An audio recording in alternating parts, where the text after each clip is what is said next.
एक गांव में कुछ लड़के सुबह जब पढ़ने के लिए स्कूल जा रहे थे, तभी वो जैसे ही गांव से थोड़े से बाहर निकलते हैं तो उन्हें नाले के पास से बहुत ही ज्यादा बदबू आ रही थी।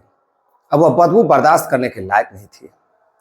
अब वह फौरन ही वहां से घर लौट जाते हैं और घर जाकर अपने परिवार में बताते हैं कि पास में नाले के पास से बहुत ही भयंकर दुर्गंध आ रही है। ऐसा लग रहा है कोई मरा हुआ है नाले में। अब घर वाले सुनकर जाते हैं तो देखते हैं कि वाकई में नाले के पास से दुर्गंध आ रही थी। बहुत ही ऐसी दुर्गंध थी जो बर्दाश्त नहीं की जा सकती थी। अजीब सी दुर्गंध आ रही थी, जैसे कोई जानवर मरा हो। अब लोग उस दुर्गंध को नजरअंदाज कर देते हैं। वह बच्चों को बताते हैं कि तुम लोग स्कूल जाओ, कोई जानवर मरा होगा नाले में, कुछ दिनों बाद अपने आप सही हो जाएगा। फिर बच्चे जब दूसरे दिन स्कूल जाते हैं तो दुर्गंध और ज्यादा तेज हो गई थी। यानी कि अब दुर्गंध काफी तेज होने लगी। अब धीरे धीरे गांव में भी उसकी दुर्गंध फैलने लगती है। अब गांव वाले परेशान हो जाते हैं। परेशान होकर कुछ गांव के लोग मिलकर नाले की सफाई करते हैं। जब नाले की सफाई करते हैं तो नाले में कुछ भी नहीं निकलता है। नाले की सफाई करने के बाद भी दुर्गंध नहीं जा रही थी। अब लोगों को लगता है कि आसपास कोई जानवर मरा है, इसलिए दुर्गंध आ रही है। अब लोग आसपास तलाश करते हैं तो वहीं पर एक घर जो कि बंद पड़ा हुआ था। अब एक व्यक्ति की नजर उस घर की तरफ जाती है तो वो व्यक्ति कहता है कि जो दुर्गंध आ रही है उस घर से आ रही है। अब लोग उस घर की तरफ जाते हैं। घर में ताला बंद रहता है, पुराना खपरैल का मकान रहता है। अब लोग जाकर जब उस घर को लोगों की मदद से ताला तोड़ते हैं घर का, तो जब घर के अंदर जाते हैं तो सभी लोग अवाक रह जाते हैं। सभी के पैरों तले जमीन खिसक जाती है। दरअसल लोगों के सामने एक नग्न अवस्था में एक लड़की की लाश पड़ी हुई थी और वह लाश उसी गांव की थी। अब लोग परेशान हो जाते हैं, हैरान हो जाते हैं। तुरंत ही पुलिस को इन्फॉर्म करते हैं। फौरन ही पुलिस मौका वारदात पर पहुंचती है और जब पुलिस लड़की की शिनाख्त करती है तो वह लाश उसी गांव की रहती है। और उसके बाद पुलिस लाश को पोस्टमार्टम के लिए भेज देती है। और जब उस लड़की के कत्ल की वजह सामने आती है, जो हकीकत सामने आती है, वाकई में बेहद ही शर्मसार कर देने वाली होती है, बेहद ही हैरान कर देने वाली होती है। नमस्कार, प्रणाम, मैं विशु राय। आप देख रहे हैं इंडिया क्राइम दस्तक। हाजिर हूँ आज फिर एक नई कहानी के साथ, एक ऐसी घटना के साथ जो वाकई में बेहद ही दर्दनाक है। मैं बात कर रहा हूं उत्तर प्रदेश के संत कबीर नगर की। संत कबीर नगर में थाना खलीलाबाद के अंतर्गत एक गांव आता है देवडांड। देवडांड की रहने वाली एक लड़की जिसका नाम सोनी रहता है। सोनी की उम्र महज 20 साल रहती है। सोनी अपने माता पिता की इकलौती लड़की रहती है। सोनी के जो पिताजी रहते हैं वह पेशे से खेती बाड़ी का काम करते थे और माताजी हाउसवाइफ रहती हैं। और जो सोनी का भाई रहता है वह भी कॉलेज की पढ़ाई लिखाई कर रहा था। सोनी गांव के पास ही संत कबीर नगर के कॉलेज में पढ़ाई करती थी। एक दिन जब वह अपने कॉलेज में जा रही थी तभी एक लड़का उनका पीछा करता है। सोनी उस लड़के को देखती है। लड़का सोनी को रुकने के लिए कहता है। सोनी रुकती नहीं है। सोनी को लगता है कि शायद कोई आवारा लड़का है, यूं ही पीछा कर रहा होगा। सोनी अपने कॉलेज चली जाती है। जब फिर सोनी की छुट्टी होती है स्कूल की और जब फिर लौटती हैं तो फिर वह लड़का सोनी का पीछा करता है और कुछ कमेंट पास करता है। इस पर सोनी भी उसको कुछ बुरा भला कहती है, कुछ सुनाती हैं। उसके बाद वह घर चली जाती हैं। फिर अगले दिन जब वह स्कूल जाती हैं तो फिर लड़का पीछा करता है। अब ऐसा कई दिनों तक लड़का करता रहा। एक दिन लड़का एक लेटर लिखता है और लड़की को रोककर उसके हाथ में दे देता है। लड़की लेटर पढ़ती है। लेटर पढ़ने के बाद वह अपने कॉलेज चली जाती है। कॉलेज जाने के बाद फिर शाम को छुट्टी होती है। फिर लड़का पूछता है कि तुमने मेरे लेटर का जवाब नहीं दिया। लड़की कुछ नहीं बोलती है, मुस्कुराती है और अपने घर चली जाती है। कुछ दिनों बाद स्कूल की 2 दिनों की छुट्टी हो जाती है। अब छुट्टी हो जाती है तो लड़का रहता है वह गांव में भी आने लगता है। दरअसल उसके गांव से सटे हुए ही गांव का वह लड़का रहता है अब उसके गांव में आकर चक्कर मारने लगता है। अब लड़की उसको चक्कर मारते हुए अपने घर के आसपास देख लेती है। अगले दिन जब छुट्टी खत्म होती है स्कूल की, जब वो स्कूल जाती है तो लड़का उसे सुनसान जगह पर रोककर पूछता है कि मैं तुमसे बहुत प्यार करता हूं, क्या तुम भी मुझसे प्यार करती हो? मेरे लेटर का जवाब तुमने दिया नहीं। दरअसल उस लेटर में लिखा था कि मैं तुम्हें बेहद पसंद करता हूं, मैं तुमसे शादी करना चाहता हूं और मैं तुम्हें पूरी जिंदगी भर सुखी रखूंगा। कभी भी दुख नाम की चीज यानी कि शब्द सुनने को नहीं मिलेगा तुम्हें। लड़की इसी बात से खुश हो जाती है और लड़की भी उस लड़के पर अपना दिल हार जाती है। लड़की अपना नंबर लिखकर लड़के को दे देती है। अब लड़की जब घर आती है तो लड़का उसे फोन करता है, फोन पे बात करने लगता है। अब लड़की और लड़का दोनों यानी कि सोनी और जो लड़का रहता है उसका प्रेमी, दोनों एक दूसरे के प्यार में खो जाते हैं और इस कदर खो जाते हैं। दरअसल जो लड़के का नाम रहता है, लड़के का नाम शिशुपाल रहता है और शिशुपाल बेहद ही हैंडसम लड़का रहता है और जो लड़की रहती है वो भी बेहद खूबसूरत रहती है। दोनों एक दूसरे को बेपनाह प्यार करने लगते हैं। एक दूसरे के प्यार में इस कदर खो जाते हैं जैसे उनको क्या मिल गया है। अब जब भी लड़की स्कूल जाती, अपने कॉलेज जाती, तो जो लड़का रहता है वो उसके आगे पीछे घूमता रहता है। एक दूसरे को देखकर दोनों एक दूसरे को इशारे करते, बातें करते। जब भी समय मिल जाता लड़का लड़की को लेकर बाहर घूमने के लिए भी जाता, रेस्टोरेंट में भी जाता। अब चोरी छुपे गांव और घर के परिवार से दोनों एक दूसरे से मिलते रहते। जब भी लड़के को समय मिलता लड़का गांव में भी आ जाता। एक दिन जब कॉलेज की छुट्टी रहती है, दोनों अपने अपने घरों पर रहते हैं, फोन पर बात करते रहते हैं। अब लड़की को लड़के से इतनी मोहब्बत थी कि अब वो मिलने के लिए बेकरार हो जाती है और जो लड़का रहता है वो अभी मिलने के लिए बेकरार हो जाता है। लड़की उसको अपने घर के पीछे बुलाती है रात को मिलने के लिए। अब लड़का रात को आता है, लड़की मिलने के लिए जाती है। अब जब दोनों मिलते हैं बातों ही बातों में एक दूसरे के कहते हैं एक जिस्म दो जान हो जाते हैं, यानी कि दोनों शारीरिक संबंध बनाने लगते हैं। शारीरिक संबंध बनाने के बाद दोनों अपने अपने घर चले जाते हैं।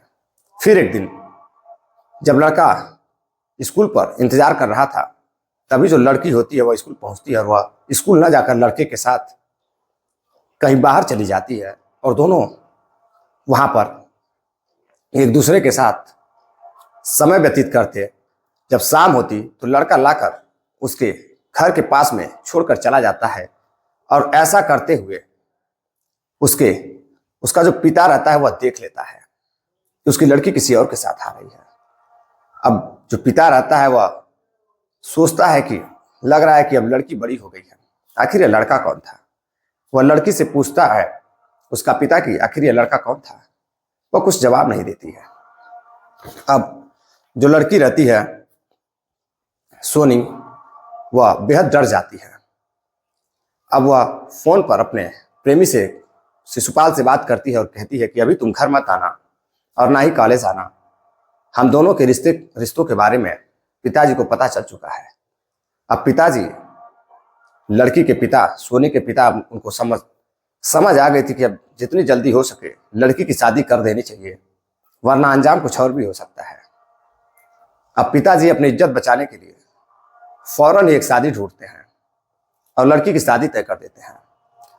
कुछ दिनों बाद उसकी मंगनी भी कर देते हैं। अब मंगनी करने के बाद लड़की अब अपने प्रेमी से धीरे धीरे दूर होने लगती है और अपने होने वाले पति से बात करने लगती है। अब वह पति और जो पत्नी होने वाले रहते हैं, दोनों सोनी और जो उसका पति होने वाला रहता है, अब दोनों एक दूसरे की मोहब्बत में डूब जाते हैं। अब दोनों एक दूसरे से प्यार करने लगते हैं। जो लड़का रहता है शिशुपाल, अब उससे बात करना सोनी कम कर देती है। जब बात करना कम कर देती है तो शिशुपाल पागल हो जाता है। अब उसकी बेकरारी इस कदर सर पकड़ने लगती है कि अब उसकी दीवानगी में वो अक्सर कर उसके घर के आसपास घूमने लगता है। पिता सब कुछ देख रहा था। वह समझ चुका था कि लड़का मेरी बेटी के लिए ही घूम रहा है, लेकिन वह कुछ भी नहीं बोलता। वो अपनी इज्जत बचाना चाहता था। उसको पता था कि उसकी बेटी की शादी अब फिक्स हो चुकी है, अब कोई क्या कर सकता है। अब एक दिन लड़का कई बार मैसेज करता है। लड़की जब मैसेज का रिप्लाई करती है तो लड़का बेहद खुश होता है, जैसे उसको कोई नई जान मिल गई हो। वह लड़की से बात करता है कई घंटों तक। लड़की भी उससे बात करने लगती है। दोनों को अपनी पुरानी मोहब्बत लड़की को भी याद आने लगती है और वह अपने प्रेमी से मिलने के लिए तैयार हो जाती है। अब उसका प्रेमी कहीं से उसको पता चल जाता है कि उसकी शादी फिक्स हो चुकी है, तय है। अब वह फोन पर ही बातें करता और पूछता कि क्या तुम्हारी शादी तय हो चुकी है। लड़की कहती है हाँ, मेरी शादी तय हो चुकी है। इसी पर लड़का गुस्सा हो जाता है और रोने लगता है, फोन काट देता है। अब लड़की भी परेशान हो जाती है। लड़की बार बार फोन करती है, लड़का फोन रिसीव नहीं करता है। कुछ दिनों बाद लड़का लड़की को फोन करके अपने उसी पुराने वाले मकान में जहां दोनों मिलने जाते थे मिलते हैं और दोनों अपनी पुरानी मोहब्बत को याद कर दोनों एक दूसरे की बाहों में खो जाते हैं और दोनों फिर से शारीरिक संबंध बनाने लगते हैं। फिर एक दिन लड़की 29 नवंबर को अपने घर से निकलती है अपने चाची के घर जाने के लिए। शाम हो जाती है, ना वो अपने चाची के घर पहुंचती है ना वो अपने घर आती है। काफी देर हो जाती है तो उसके पिताजी चाची को फोन कर पूछते हैं कि सोनी कहाँ रह गई, वो अभी तक घर नहीं आई। तो चाची उनकी जवाब देती हैं कि अभी तक सोनी का कुछ पता नहीं है, सोनी तो मेरे यहाँ नहीं आई है। अब पिताजी परेशान हो जाते हैं। पिताजी कुछ पड़ोसियों को लेकर अपने रिश्तेदारों के यहाँ जाते हैं, पूछताछ करते हैं तो पता चलता है कि सोनी वहाँ पर भी नहीं है। अब आसपास जहाँ वह जाती थी, जहाँ पिता को लगता था कि वह जा सकती है, वहाँ पूछताछ होती है लेकिन कुछ पता नहीं चलता है। अब पिता बेहद परेशान हो जाते हैं, हैरान हो जाते हैं। अब पिताजी 30 नवंबर के दिन थाने में जाते हैं। खलीलाबाद थाने में जाकर अपनी बेटी की गुमशुदगी की रिपोर्ट दर्ज कराते हैं। अब पुलिस जांच पड़ताल में जुट जाती है, लेकिन जो उसकी लड़की रहती है उसका कुछ पता नहीं चलता है और पुलिस गांव के लोगों से, रिश्तेदारों से, उसके सभी दोस्तों से पूछताछ करते हैं। जब उसका कुछ भी पता नहीं चलता है तो अब पुलिस उसकी जो कॉल डिटेल्स होती है उसको निकालती है, कॉल रिकॉर्डिंग जिसमें रहती है उसको निकालती है। तो पता चलता है कि वो हमेशा अपने पति से बात करती थी, लेकिन उससे पहले उसका कोई बॉयफ्रेंड था, प्रेमी था, जिससे वह बात करती थी, जिसका नाम शिशुपाल है। अब पुलिस शिशुपाल के तलाश में लग जाती है कि शिशुपाल आखिर कहाँ है। शिशुपाल उसके घर जाती है तो शिशुपाल मिलता नहीं है। तभी स्कूल जा रहे लड़कों को घर से बदबू आती है। तो उन्हें लगता है कि नाले से बदबू आ रही है। पहले दिन तो वह नजरअंदाज कर देते हैं। आसपास के लोग भी जो गांव के रहने वाले थे वहां से गुजरते तो नजरअंदाज कर देते कि शायद कोई जानवर मरा होगा। लेकिन जब 2-3 दिन बाद बदबू ज्यादा बढ़ जाती है तो लोग नाले की मिलकर सफाई करते हैं, लेकिन फिर भी बदबू कम नहीं होती है। तो लोगों को लगता है कि हो सकता है कि जानवर आसपास कहीं मरा हो, नाले में तो कुछ भी नहीं है। दरअसल लोगों को यह लगता था कि जाम हुआ नाला है, काफी गंदा नाला है, हो सकता है बदबू यही से आ रही हो, कुछ इसी में मरा हो। लेकिन वहीं पास में एक मकान था। सोनी के घर के पीछे ही कुछ दूरी पर वह मकान था जहां वह मिलने जाती थी। अब लोगों को लगता है कि बदबू मकान से आ रही है। तो जब लोग मकान खोलने के लिए जाते हैं तो बदबू हद से ज्यादा आ रही थी, लोग बर्दाश्त नहीं कर पा रहे थे। अब किसी तरह से 2-4 लोगों को और बुलाया जाता है और घर का ताला तोड़कर, खपराइल का मकान रहता है, बंद रहता है, तोड़कर लोग जब अंदर घुसते हैं तो देखते हैं कि अंदर नग्न अवस्था में एक लड़की की लाश पड़ी हुई है। पुलिस को फोन किया जाता है, पुलिस आती है तो उस लड़की की बॉडी पे काफी सारी मक्खियां और कुछ बॉडी के पार्ट सड़ रहे थे। बॉडी धीरे धीरे फूल रही थी, काफी बदबू आ रही थी।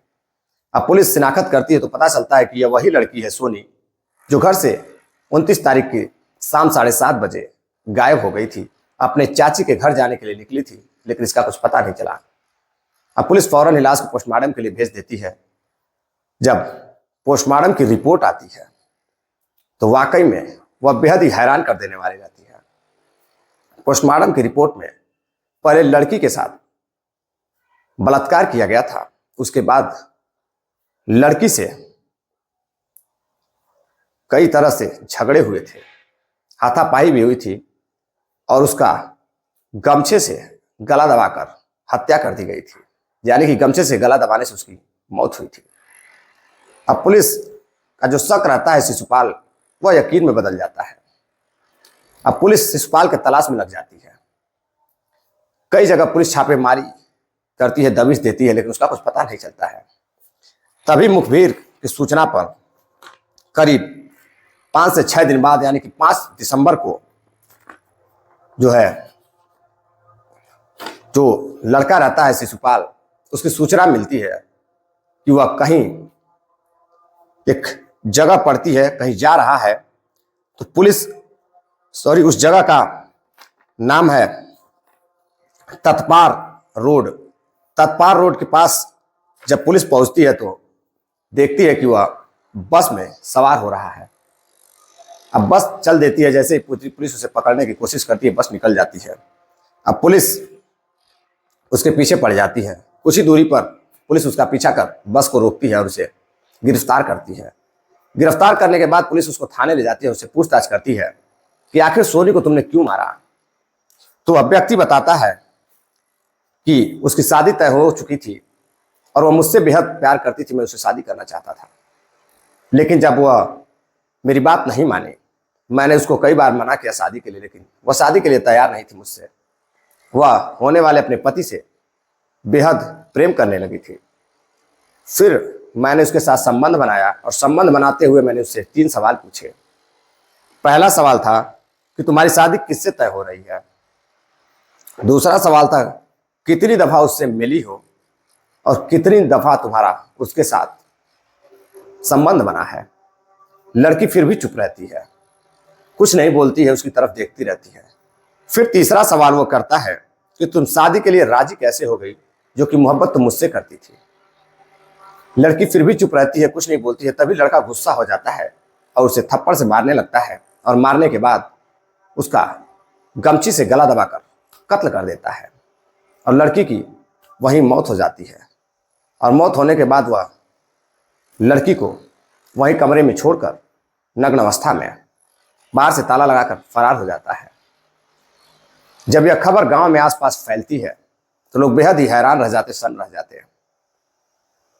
लोग जानना चाहते थे कि आखिर इस कत्ल के पीछे का राज क्या है। और जब लोगों को कत्ल के पीछे का राज और सच्चाई जब पता चलती है तो पिता समेत पूरे गांव दहशत में आ जाता है कि गांव की एक जवान लड़की का कत्ल हुआ है।